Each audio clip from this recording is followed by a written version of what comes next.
नमस्कार विद्यार्थी मित्रांनो, अभ्यास मित्र परिवारामध्ये तुम्हा सर्वांचं खूप खूप स्वागत आहे। आज आपण चालू घडामोडीतला एक महत्त्वाचा विषय ज्यावर परीक्षेत डेफिनेटली प्रश्न विचारला जाऊ शकतो त्याबद्दल काही महत्त्वाचे क्वेश्चन आन्सर बघणार आहोत आणि बरीचशी इन्फॉर्मेशन इथे तुम्हाला मिळून जाईल।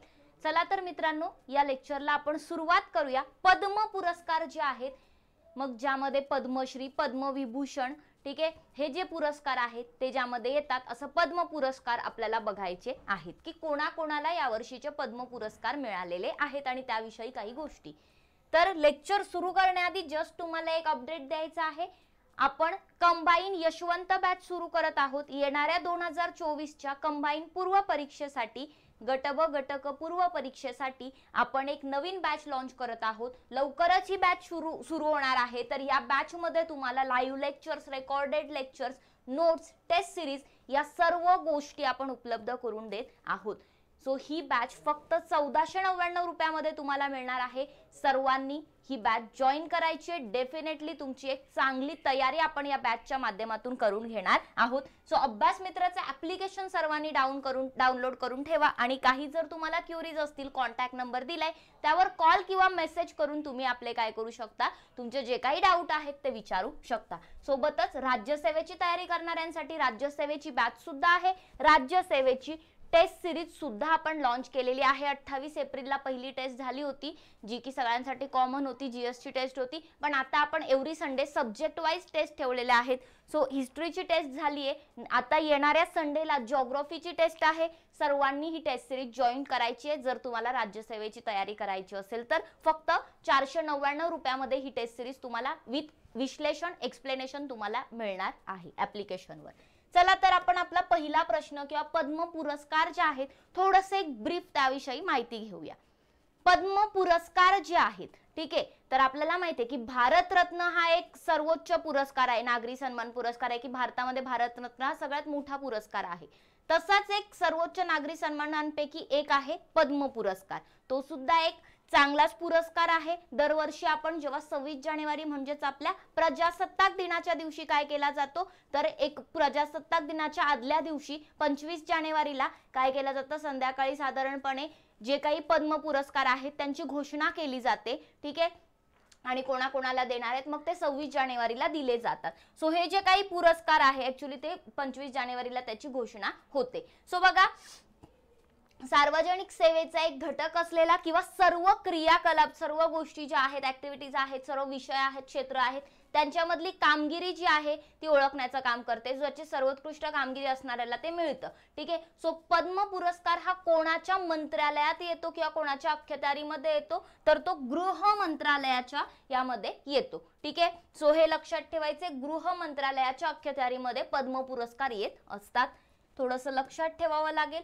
तसंच बघा, जे काही वेगवेगळे विषय आहेत, वेगवेगळे कार्यक्षेत्र आहेत, त्यामध्ये जसं कला झालं, सामाजिक कार्य झालं किंवा सामाजिक व्यवहार, विज्ञान, तंत्रज्ञान, अभियांत्रिकी, व्यापार, उद्योग, साहित्य, शिक्षण, क्रीडा, नागरी सेवा या संख्या वेगवेगळ्या गोष्टींमध्ये ज्याचं चांगलं काम आहे त्याला काय केलं जातं, पद्म पुरस्काराने सन्मानित केलं जातं।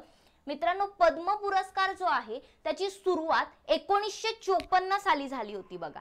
कधी? 1954 साली। सो तेव्हापासून तो कंटिन्युअसली देण्यात येतो, पण काय झालं, काही कालावधीमध्ये किंवा काही वर्षी तो देण्यात आलेला नाहीये, ठीक आहे, काही कारणास्तव तो देण्यात आलेला नाहीये। सो ते वर्ष आपल्याला थोडेसे लक्षात ठेवावे लागतील, कारण असाही प्रश्न विचारला जाऊ शकतो की कोणत्या वर्षी पद्म पुरस्कार देण्यात आला नव्हता।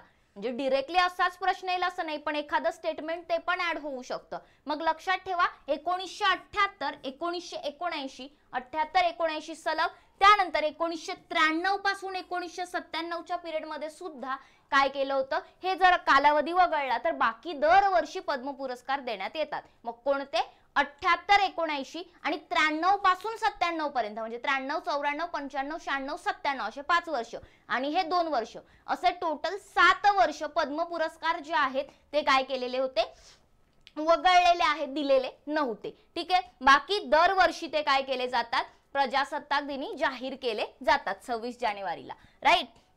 आता जर तसं पाहिलं तर एका वर्षामध्ये किती पद्म पुरस्कार दिले जाऊ शकतात, तर 120 पेक्षा जास्त ती संख्या नसली पाहिजे, म्हणजे एका वर्षात 120 पद्म पुरस्कारच दिले गेले पाहिजे।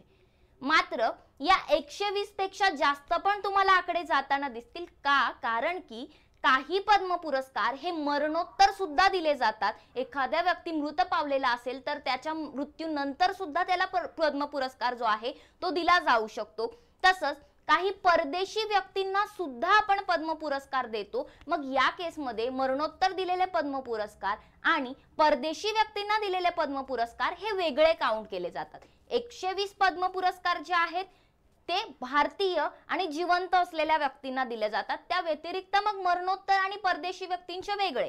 सो म्हणून ते 120 पेक्षा जास्त संख्या जाते, पण जनरल संख्या ही 120 पेक्षा जास्त नसली पाहिजे. मग आपल्याला माहिती आहे की कोणकोणते पुरस्कार दिले जातात.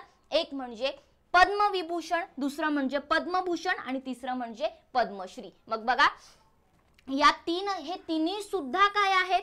या तिघांना पद्म पुरस्कार म्हटलं जातं. मग यामध्ये पण पद्मविभूषण हे सगळ्यात ग्रेट आहे, सगळ्यात चांगलं आहे.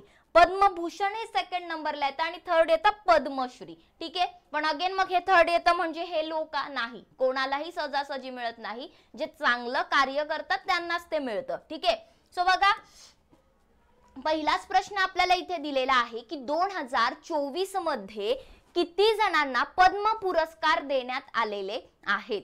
मग बघा लगेच तुम्हाला इथे पद्म पुरस्कार किती जणांना देण्यात आले. सो आकडा इथे विचारलाय किती जणांना देण्यात आले.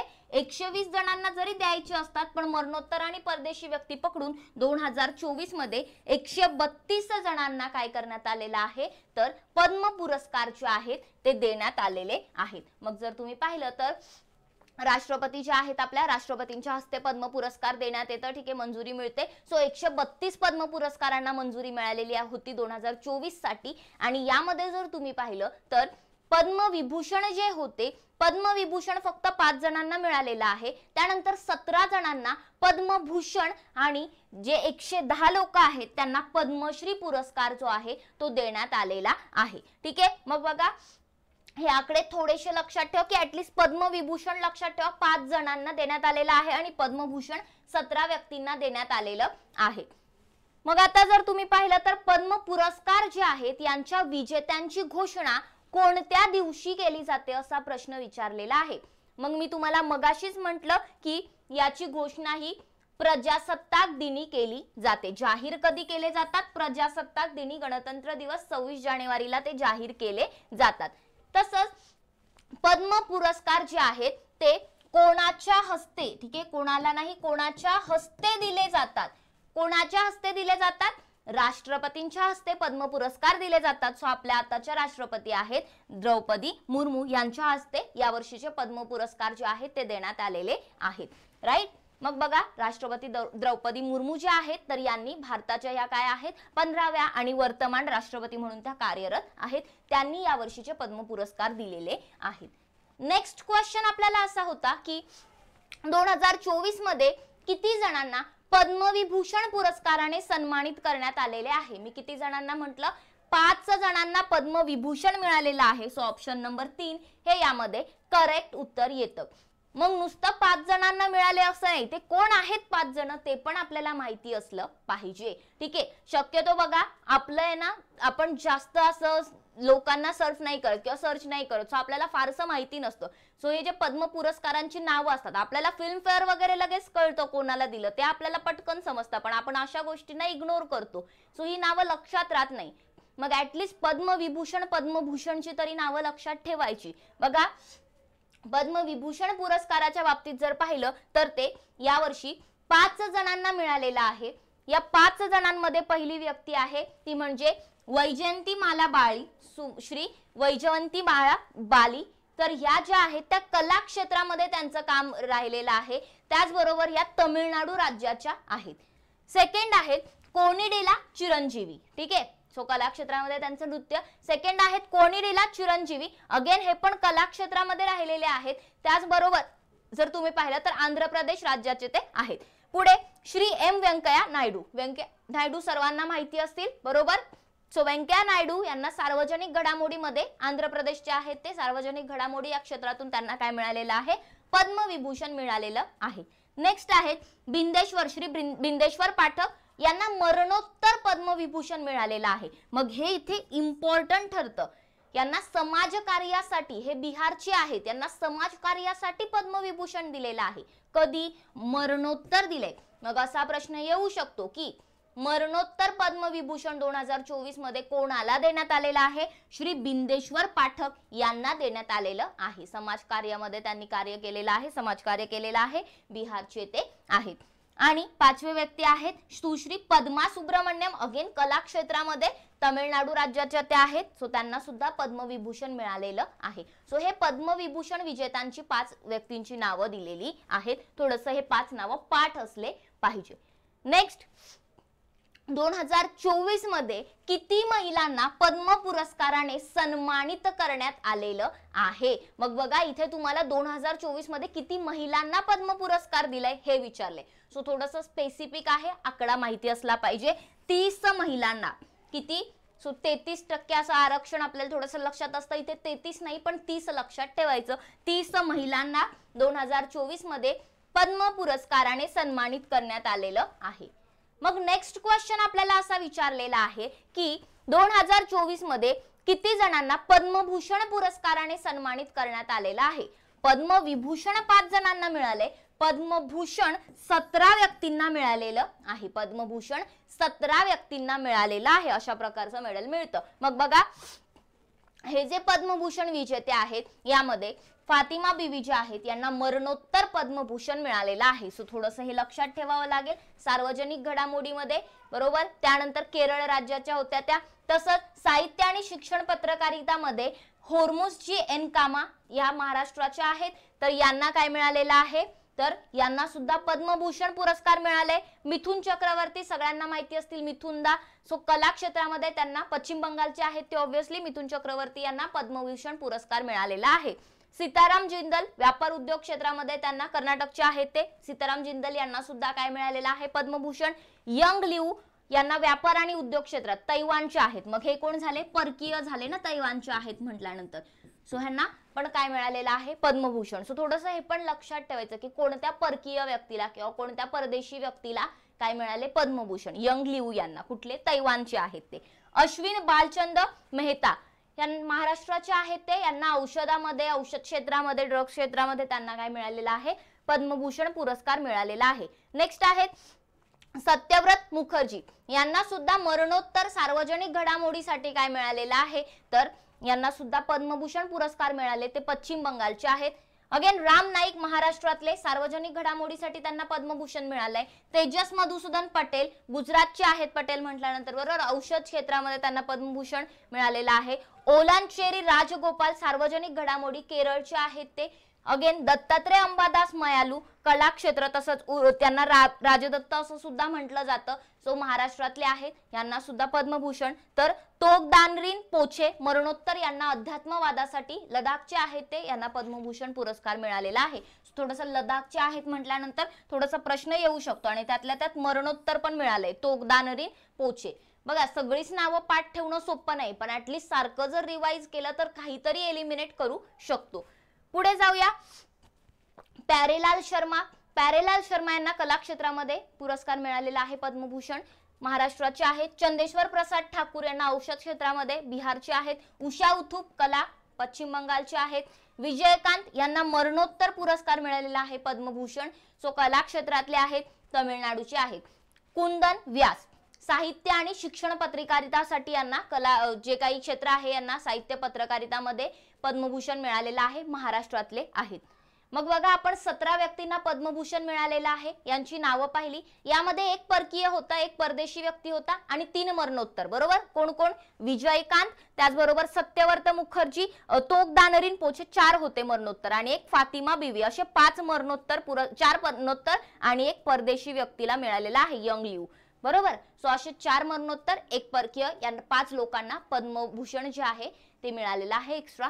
पुढे बघा, 2024 मध्ये किती जणांना पद्मश्रीने सन्मानित करण्यात आलेला आहे? आपण मगाशीच पाहिलं तर पद्मश्रीने किती जणांना सन्मानित करण्यात आलेला आहे? 110 व्यक्तींना पद्मश्री पुरस्कार मिळालेला आहे. मग बघा, 2024 मध्ये आता पद्मश्री प्राप्त करणारे 110 आहेत. 110च्या 110 लोकांची नावं लक्षात ठेवणं इथे आपल्याला सोपं आहे का? अजिबात नाही. सो जे महत्वाचे आहेत ती थोडीशी काही नावं इथे मी घेतलेली आहेत. जसं की क्रीडा क्षेत्रामध्ये कर्नाटकचे रोहन मनचंदा बोपन्ना यांना मिळालेला आहे. शांतीदेवी पासवान आणि श्री शिवण पासवान ही जी जोडी आहे यांना कला क्षेत्रामध्ये बिहारचे आहेत, यांना पद्मश्री मिळालेला आहे. सुरेंद्र मोहन मिश्रा यांना मरणोत्तर पद्मश्री मिळालेला आहे. अगेन उत्तर प्रदेशचे कला क्षेत्रातील आहेत. अगेन साहित्य आणि शिक्षण क्षेत्रामध्ये केरळचे व्यक्ती आहेत एक पाकराऊर चित्रण नंबूदिरीपाद, तर यांना मरणोत्तर पुरस्कार मिळालेला आहे पद्मश्री. हरीश नायक यांना सुद्धा मरणोत्तर मिळालेला आहे, गुजरातचे आहेत ते. तर बघा साहित्य आणि शिक्षण या क्षेत्रासाठी त्यांना मिळालेला आहे. बाबूराम यादव हे कला क्षेत्रामध्ये त्यांना पद्मश्री मिळाले, उत्तर प्रदेशचे आहेत. किरण नाडर अगेन कला क्षेत्र दिल्ली. चामी मुर्मू सामाजिक कार्य झारखंड. रामचंद चौधरी विज्ञान आणि अभियांत्रिकी उत्तर प्रदेशचे आहेत. गुलाम नबीदार कला जम्मू आणि काश्मीर. हरबिंदर सिंग क्रीडा दिल्ली. त्याचबरोबर हरबिंदर सिंग नाव ऐकलं असेल. नेपाळ चंद्र सूत्रधर मरणोत्तर पुरस्कार मिळाले कला क्षेत्रात पश्चिम बंगालचे आहेत. रवी प्रकाश सिंग विज्ञान आणि अभियांत्रिकी मेक्सिको. बघा मग मेक्सिको म्हटल्यानंतर कुठे आले, हे परकीय आले बरोबर. सो हे दुसरे व्यक्ती झाले. मग परकीय मध्ये रवी प्रकाश सिंग यांना पद्मश्री मिळाले विज्ञान आणि अभियांत्रिकी मध्ये. पुढे किरण व्यास अगेन यांना योगा क्षेत्रामध्ये मिळाले. सो हे फ्रान्सचे आहेत, अगेन परकीय. उर्मिला श्रीवास्तव कला क्षेत्रामध्ये उत्तर प्रदेश. आणि गोदावरी सिंह कला क्षेत्रामध्ये उत्तर प्रदेश. अगेन उत्तर प्रदेशचे खलील अहमद. हिमाचल प्रदेशचे सोमदत्त बडू यांना कला क्षेत्रामध्ये काय मिळालेलं आहे, पद्मश्री पुरस्काराने सन्मानित करण्यात आलेलं आहे. तसंच कला क्षेत्रामध्ये अशोक कुमार विश्वास बिहार आणि मेमोरी लेन चकमा त्रिपुरा यांना सुद्धा पद्मश्री पुरस्कार मिळालेला आहे. जोशन्ना चिन्नप्पा यांना तमिळनाडू मध्ये खेळ या क्षेत्रामध्ये काय मिळालेला आहे, पद्मश्री पुरस्कार. तर हरियाणामध्ये कला क्षेत्रात महावीर सिंह गुड्डू यांना पुरस्कार मिळालेला आहे पद्मश्री. मध्य प्रदेश मधील सत्येंद्र सिंह लोही यांना खेळ क्रीडामध्ये काय मिळालेला आहे, तर पद्मश्री पुरस्कार. तसंच विज्ञान इंजिनिअरिंग मध्ये दिल्लीतील शैलेश नायक यांना काय मिळालेला आहे, तर आपला जो पद्मश्री पुरस्कार आहे तो मिळालेला आहे. सो साधारण तुम्ही इथे जर पाहिलं तर दोन व्यक्ती होते की जे किरण व्यास आणि एक होते रवी प्रकाश सिंग. या दोन व्यक्तींना जे फॉरेन मधले आहेत, परकीय आहेत, त्यांना इथे काय मिळालेलं आहे, तर पद्मभूषण मिळालेला आहे. आणि मरणोत्तरच्या केसमध्ये आपण जर पाहिलं तर एक इथे नेपाळ चंद्र सूत्रधर, त्यानंतर इकडे जर पाहिलं तर 1 2 3 आहेत. ठीक आहे. सो असं जर तुम्ही पाहिलं तर हरीश नायक पाकरावर चित्रण नबीद्रीपाद आणि सुरेंद्र मोहन मिश्रा हे 3. सो असे टोटल जर आपण पाहिले तर 4 लोकांना मरणोत्तर पद्मश्री मिळालेलं आहे. हे आपल्या नावांमधून. अजून काही नावं आहेत. ठीक आहे. सो असं नाही की यामध्ये अजून ऍड होणार नाही. डेफिनेटली 110 नावं मी काही इथे घेतलेली नाही. पुढचा प्रश्न आहे 2024 मध्ये परदेशी NRI PIO OIC या श्रेणीतील जे काही लोक आहेत, NRI PIO OIC पॉलिटीमध्ये शिकला असेल तुम्ही. ओव्हरसीज सिटीजन काय आहे, PIO कार्ड धारक काय आहे, NRI कोण झाला, परदेशी कोण झाला. सो अशा किती लोकांना पद्म पुरस्काराने सन्मानित करण्यात आलेला आहे असा प्रश्न इथे विचारलेला आहे. मग लक्षात घ्या, फॉरेन कॅटेगरी मधले जे काही लोक आहेत तर असे 8 व्यक्ती आहेत की ज्यांना पद्म पुरस्कार मिळालेला आहे. मी तुम्हाला सुरुवातीला म्हटलं की 120 लोकांनाच पद्म पुरस्कार मिळतात, पण यावर्षी 132 लोकांना मिळालेत. तर या 132 मध्ये हे जे 12 व्यक्तीवरचे आहेत यामध्ये 8 व्यक्ती असे आहेत की जे काय आहेत, परकीय आहेत. पुढे बघा, त्यांची नावं दिलेत त्या 8 व्यक्तींची. यंग लिऊ व्यापार आणि उद्योग तैवानचे आहेत, ते पद्मभूषण मिळालं. रेजवाना चौधरी बन्ने यांना कला क्षेत्रात बांगलादेशचे आहेत, पद्मश्री. फ्रान्सचे योगा क्षेत्रामध्ये चार्लोट चोपिन यांना पद्मश्री मिळालं. पियरे सिल्वेन फिजिओलेट साहित्य आणि शिक्षण फ्रान्सचे आहेत, अगेन ते पद्मश्री मिळालं. त्यानंतर पापुआ न्यू गिनीचे जे आहेत ससिद्दन मुथुवेल, तर यांना सुद्धा सार्वजनिक व्यवहारासाठी काय मिळालेलं आहे, पद्मश्री. फ्रेड नेग्रिड जे आहेत तर साहित्य आणि शिक्षण फ्रान्सचे आहेत, ते पद्मश्री मिळालं. रवी प्रकाश सिंग विज्ञान आणि अभियांत्रिकी मेक्सिकोचे आहेत, पद्मश्री मिळालेला आहे. त्याचबरोबर जर तुम्ही पाहिलं तर किरण व्यास यांना योग क्षेत्रामध्ये फ्रान्सचे आहेत, पद्मश्री मिळालेला आहे. सो पद्मभूषण एकाला मिळाले, बाकी पद्मश्री सगळे फॉरेन मध्ये 7 व्यक्तींना पद्मश्री मिळालेलं आहे. हे थोडंसं मग आकडे लक्षात ठेवायचे. पुढे जाऊया. देशाचा सर्वोच्च नागरी पुरस्कार पद्म पुरस्कार कधी स्थापन करण्यात आला असा आपल्याला प्रश्न इथे विचारलेला आहे. तर 1954 साली हा पुरस्कार स्थापन किंवा सुरू करण्यात आलेला आहे. राईट. आणि कधी नव्हता दिला, 78, 79 आणि 93 पासून 97 पर्यंत दिला नव्हता. 7 वर्ष, टोटल 7 वर्ष स्किप झालेला आहे. पुढे बघा, पद्म पुरस्काराचे 3 प्रकार कोणते आहेत? पद्मविभूषण, पद्मभूषण, पद्मश्री. सो वरील सर्व हे 3ही प्रकार काय आहेत? पद्म पुरस्काराचे प्रकार आहेत. राईट. नेक्स्ट क्वेश्चन, भारताचा पहिला सर्वोच्च नागरी सन्मान कोणता आहे? बघा, पहिला कोणता आहे? भारतरत्न आहे. कोणता आहे? भारतरत्न हा भारताचा पहिला सर्वोच्च नागरी सन्मान पुरस्कार आहे. याविषयी सुद्धा लेक्चर तुम्हाला मिळालेलं असेल किंवा मिळेल लवकरच, तर ते पण तुम्हाला बघायचं आहे. पुढे बघा, बिहारच्या कोणत्या माजी मुख्यमंत्र्यांना मरणोत्तर देशाचा सर्वोच्च सन्मान भारतरत्न 2024 प्रदान करण्यात आलेला आहे? तर लक्षात ठेवायचे, कर्पुरी ठाकूर. कोणाला? कर्पुरी ठाकूर यांना भारतरत्न देण्यात आलेला आहे 2024 चा.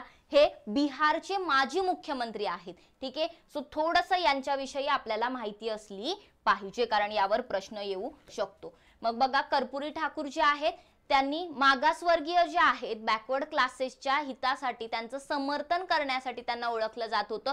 सो हे जे कर्पुरी ठाकूर आहेत ते बिहारचे माजी मुख्यमंत्री राहिलेले आहेत. सो 22 डिसेंबर 1970 पासून 2 जून 1971 पर्यंत आणि दुसऱ्यांदा 24 जून 1977 पासून 21 एप्रिल 1979 पर्यंत त्यांचा जो काही पिरियड आहे मुख्यमंत्री पदाचा तो राहिलेला आहे. 24 जानेवारी 2024 ला काय केलं, तर कर्पुरी ठाकूर यांची 100वी जयंती साजरी करण्यात आली होती. ठीक आहे. सो थोडंसं मग लक्षात ठेवायचे, 100वी जयंती झाल्यामुळे काय होऊ शकतं, प्रश्न येऊ शकतो कर्पुरी ठाकूर यांच्याविषयी. राईट. भारतरत्न त्यांना देण्यात आलेला आहे. बघा, मग लगेच आपल्याला पुढचा प्रश्न असा विचारलाय की भारताचा दुसरा सर्वोच्च नागरी सन्मान कोणता आहे? मग पहिला आहे भारतरत्न, दुसरा आहे पद्म पुरस्कारातला टॉपचा पद्मविभूषण. सो भारतातला दुसरा सर्वोच्च नागरी सन्मान पुरस्कार कोणता आहे? पद्मविभूषण. ऑप्शन नंबर 2 हे या ठिकाणी करेक्ट उत्तर आहे. भारताचा तिसरा सर्वोच्च नागरी सन्मान कोणता आहे? मग पद्मविभूषणच्या खालचा येतो तो म्हणजे पद्मभूषण. राईट. इथे दुसरा पद्मविभूषण, तिसरा पद्मभूषण आणि मग चौथा कोणता येणार सर्वोच्च नागरी सन्मान? पद्मश्री. सो काही यातला प्रश्नाला उत्तर देता येईल. पहिला भारतरत्न, दुसरा पद्मविभूषण, तिसरा पद्मभूषण, चौथा पद्मश्री. राईट. हे 4 लक्षात ठेवायचे आहेत. पुढचा प्रश्न आपल्याला असा आलेला आहे की भारताच्या कोणत्या माजी राष्ट्रपतींना पद्मविभूषण पुरस्कार 2024 ने सन्मानित करण्यात आलेले आहे? कोणते आहेत? तर व्यंकय्या नायडू. श्री व्यंकय्या नायडू यांना सार्वजनिक घडामोडींसाठी काय केलेलं आहे? पद्मविभूषण पुरस्काराने सन्मानित केलेलं आहे. पुढचा प्रश्न आहे, कोणत्या व्यक्तीला मरणोत्तर पद्मविभूषण पुरस्कार 2024 ने सन्मानित करण्यात आलेला आहे? कोणाला? श्री बिंदेश्वर पाठक यांना. बरोबर. कोणाला? श्री बिंदेश्वर पाठक यांना जर तुम्ही पाहिलं तर मरणोत्तर पद्मविभूषण पुरस्काराने सन्मानित केलेलं आहे. राईट.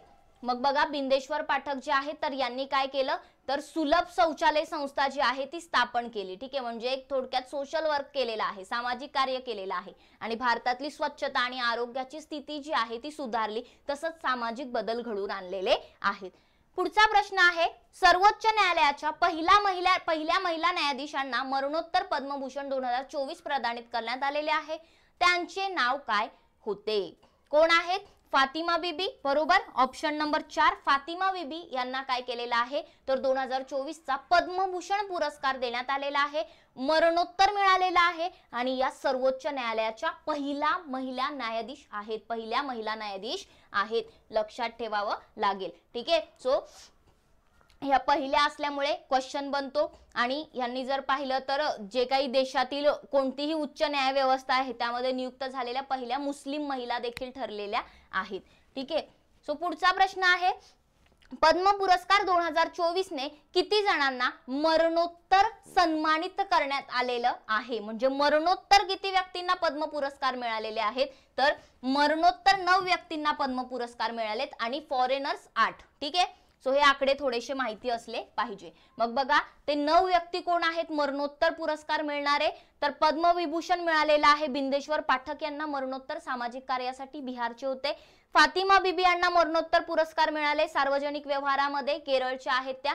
सार्वजनिक व्यवहार म्हणजे काय तर आपण आपले जे काही हे आहेत, ठीक आहे, अधिकारी जे असतात त्या केसमध्ये आपण त्यांना कन्सिडर करतो, ठीक आहे, किंवा सर्व्हिसेस मध्ये. मग बघा पद्मभूषण फातिमा बीबी यांना, तसंच सत्यव्रत मुखर्जी यांना सुद्धा पद्मभूषण मिळाले, पश्चिम बंगालचे आहेत. तोक दानरीन पोचे यांना सुद्धा काय मिळाले, पद्मभूषण मरणोत्तर मिळाले. विजयकांत यांना सुद्धा कला क्षेत्रामध्ये तमिळनाडूचे आहेत ते पद्मभूषण मरणोत्तर मिळालेलं आहे. बाकी नेपाळचंद्र सूत्रधर, पाकराऊर चित्रण नंबीदिरीपाद आणि हरीश नायक तसंच सुरेंद्र मोहन मिश्रा यांना मरणोत्तर पद्मश्री मिळालेलं आहे. सो मरणोत्तर पद्मविभूषण एकाला मिळाले, मरणोत्तर पद्मभूषण जे आहे ते 4 जणांना आणि मरणोत्तर पद्मश्री जे आहे ते 4 व्यक्तींना मिळालेलं आहे. थोडंसं बियॉन्ड द लाईन जाऊन रीडिंग करायची असते, ते यालाच म्हणतात, ठीक आहे. या गोष्टी माहिती असल्या पाहिजे. पुढे बघा श्री राम नाईक यांना पद्मभूषण पुरस्कार 2024 ने सन्मानित करण्यात आलेला आहे. तर हे राम नाईक कोणत्या राज्याचे राज्यपाल होते, कोणत्या राज्याचे राज्यपाल होते, उत्तर प्रदेशचे ते राज्यपाल होते, ठीक आहे. सो थोडंसं हे माहिती असलं तर गुड. पुढे बघा पद्म पुरस्कार 2024 मध्ये अभिनेते मिथुन चक्रवर्ती यांना कोणत्या पुरस्काराने सन्मानित करण्यात आलेला आहे. पद्मविभूषण मिळालं का त्यांना, नाही, पद्मभूषण मिळालेला आहे. मिथुन दा यांना कोणता पुरस्कार मिळालेला आहे, पद्मभूषण मिळालेला आहे. येस, सो हे लक्षात ठेवावं लागेल. पुढे जाऊया बघा 2024 मध्ये पद्मभूषण पुरस्काराने सन्मानित होणारा एकमेव परदेशी व्यक्ती कोण, येऊ शकतो प्रश्न, डेफिनेटली येऊ शकतो. कोण आहेत तर यंग लिऊ, तैवानचे आहेत. सो यांना पद्मभूषण पुरस्कार मिळालेला आहे, एकमेव परकीय ते आहेत. पुढे बघा जे काही मग बहुराष्ट्रीय इलेक्ट्रॉनिक्स कंपनी आहे फॉक्सकॉन, ठीक आहे, तर या फॉक्सकॉनचे अध्यक्ष आहेत ते आणि त्यांना आपण सन्मानित केलेला आहे पद्मभूषण देऊन, भारत सरकारने दिलेला आहे. पुढे बघा भारतातील पहिली महिला माहूत आणि एलिफंट गर्ल म्हणून प्रसिद्ध असलेल्या 67 वर्षीय पार्वती बरुआ यांना पद्मश्री पुरस्कार 2024 जो आहे तर याने सन्मानित करण्यात आलं, त्या कोणत्या राज्यातील आहेत, ठीक आहे. एलिफंट गर्ल लक्षात ठेवायचं, केरळ. एलिफंट म्हटल्यानंतर थोडंसं आपल्याला कॉमन सेन्स पण आपला अप्लाय होतो, ठीक आहे. सो सॉरी बघा असं झालं, आता इथे मी पटकन तुम्हाला केरळ म्हटलं, आसाम उत्तर आहे, काय आसाम, ठीक आहे. उत्तर काय येईल, आसाम, केरळ नाही. आसामच्या आहेत त्या एलिफंट गर्ल म्हणून प्रसिद्ध आहेत, ठीक आहे, माहूत तर या आसामच्या आहेत. पुढे बघा कोकोनट अम्मा म्हणून प्रसिद्ध असलेल्या 69 वर्षीय चेल्लमल यांना 2024 साठी पद्मश्री पुरस्काराने सन्मानित करण्यात आलेला आहे.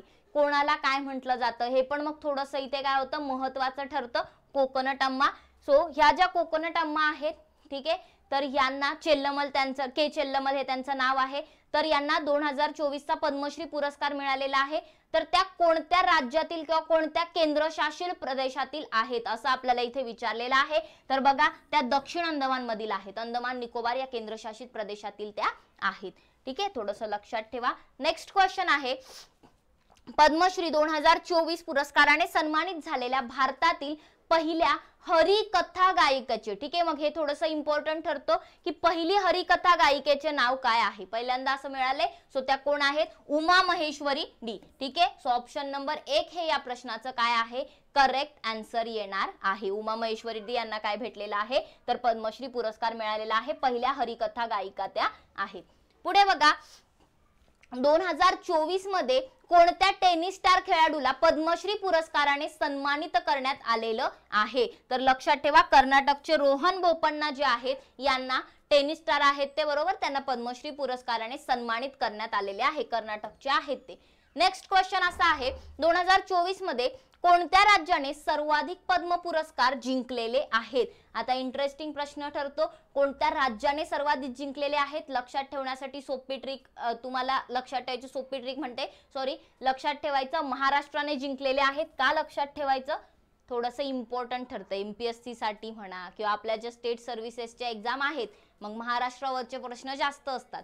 सो काय आहे, महाराष्ट्राने सर्वात जास्त हे काय जिंकलेले आहेत, पद्म पुरस्कार यावर्षी मिळवलेले आहेत, महाराष्ट्राला मिळालेले आहेत, ठीक आहे. सो यामध्ये जर एकूण तुम्ही पाहिलं तर 12 सेलिब्रिटींना पद्म पुरस्कार मिळालेले आहेत आणि 6 लोकांना पद्मभूषण, देशाचा 3रा सर्वोच्च नागरी पुरस्कार, तर 6 लोकांना पद्मश्री सुद्धा मिळालेलं आहे.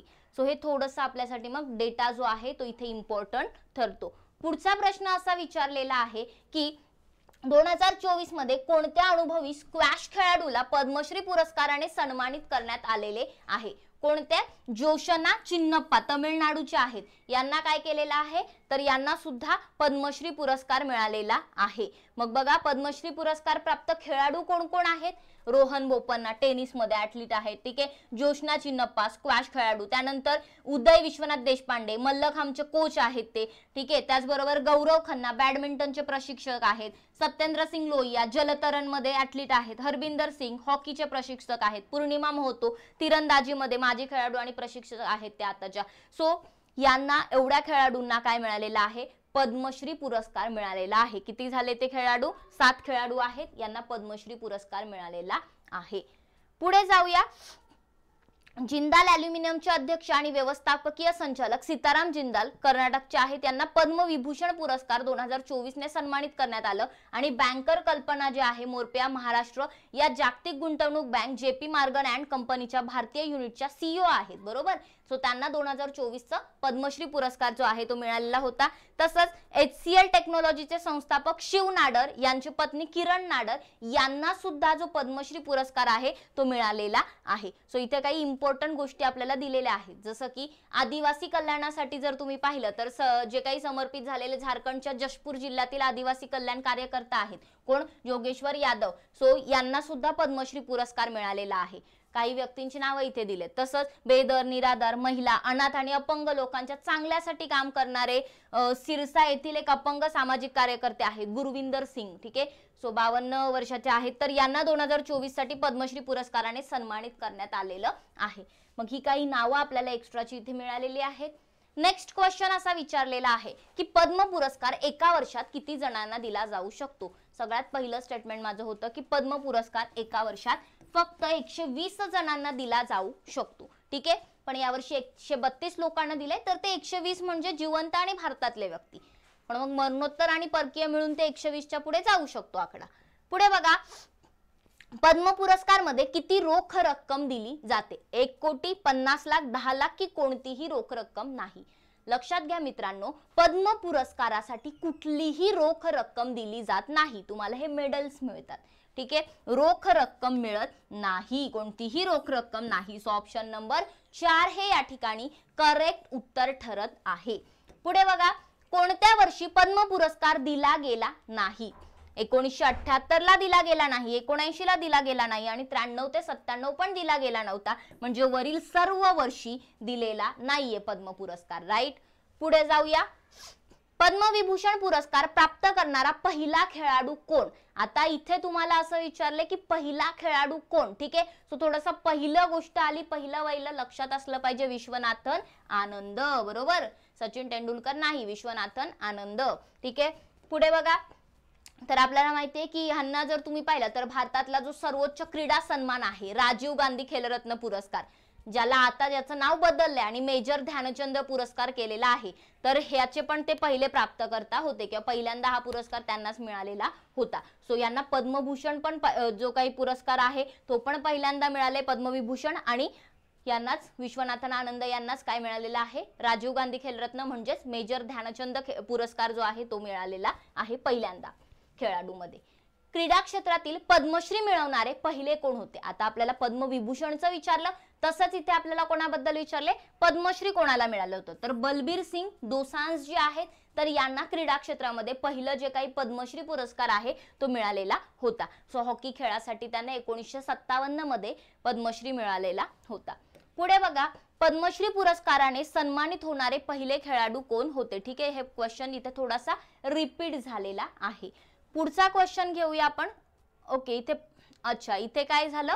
पद्मश्री झालं ना, इथे पद्मविभूषण पाहिजे, ठीक आहे, सो इथे थोडंसं आपल्या क्वेश्चन मध्ये मिस्टेक झाली। बघा, इथला जो क्वेश्चन आहे बलबीर सिंग यांचा, तर क्रीडा क्षेत्रातील पद्मश्री नाही तर पद्मविभूषण, पद्मविभूषण झालं। पद्मभूषण मिळवणारे पहिले कोण होते? पद्मभूषण मिळवणारे पहिले बलबीर सिंग दोसांझ होते, ते हॉकी खेळासाठी त्यांना पद्मभूषण मिळालेलं होतं, ठीक आहे। आणि मग पुढचा प्रश्न आहे की पद्मश्री पुरस्काराने सन्मानित होणारे पहिले खेळाडू कोण होते? तर पद्मश्री पुरस्काराने सन्मानित होणारे मिल्खा सिंग. ऑप्शन नंबर 1 हे या प्रश्नाचं करेक्ट आन्सर आहे की यांना मिल्खा सिंग यांना 1959 मध्ये भारत सरकारने काय केलं होतं, पद्मश्री पुरस्काराने सन्मानित केलं होतं. सो फ्लाइंग शीख म्हणून सुद्धा त्यांना ओळखलं जातं, थोडंसं लक्षात ठेवायचे. पुढचा प्रश्न आणि शेवटचा प्रश्न आहे, हॉकीचे जादूगर म्हणून ओळखले जाणारे मेजर ध्यानचंद यांना पद्मभूषण पुरस्कार कोणत्या वर्षी देण्यात आलेला आहे? बघा मग मित्रांनो, यांना 1956 साली काय केलेलं आहे, तर पद्मभूषण पुरस्काराने सन्मानित करण्यात आलेलं आहे. सो थोड्याशा या काही महत्त्वाच्या गोष्टी होत्या ज्या आपण इथे पद्म पुरस्कार जे आहेत त्यांच्याविषयी पाहिलेलं आहे. ठीक आहे. सो महत्त्वाचा टॉपिक ठरतो. सुरुवातीपासून शेवटपर्यंत लेक्चर बघितलं असेल तर डेफिनेटली तुमचा प्रश्न बरोबर येणार आहे. आणि ज्यांना कोणाला येणाऱ्या परीक्षांसाठी बॅचेस जॉईन करायचे असेल त्यांनी लवकरात लवकर अभ्यास मित्रचं ऍप्लिकेशन डाउनलोड करा. त्यामध्ये तुम्हाला कंबाईनची तसेच राज्यसेवेची बॅच सुद्धा जॉईन करता येईल. लवकरच आपण कंबाईनची नवीन बॅच लॉन्च करतोय ज्याची फी फक्त 1499 रुपये आहे. खूप चांगल्या पद्धतीने यामध्ये तुमची तयारी करून घेतली जाणार आहे. ऍप्लिकेशन डाउनलोड करा. काही क्युरीज असतील तर दिलेल्या कॉन्टॅक्ट नंबरवरती कॉल किंवा मेसेज करू शकता. सोबतच राज्यसेवा तयारी करणाऱ्यांसाठी आपण टेस्ट सिरीज सुरू केलेली आहे. सो येत्या संडेला जिओग्राफीची फुल लेंथ टेस्ट आहे. सर्वांनी लवकरात लवकर ऍप्लिकेशन वरती टेस्ट सिरीज सुद्धा जॉईन करायची आहे. त्यामध्ये फक्त 499 रुपयामध्ये तुम्हाला टेस्ट सिरीज मिळणार आहे. संपूर्ण तुम्हाला 11 टेस्ट आणि विथ एक्सप्लेनेशन, तिथे तुम्हाला डिटेल एक्सप्लेनेशन दिलं जाईल. So thank you very much. I hope तुम्हाला हे लेक्चर आवडलं असेल, समजलं असेल आणि नक्कीच असेच नवीन नवीन व्हिडिओ आपण घेऊया. त्यासाठी आपल्या चॅनलला सबस्क्राईब करा. व्हिडिओ आवडला असेल तर लाईक अँड शेअर करायला विसरू नका. धन्यवाद. बघत राहा अभ्यास मित्र.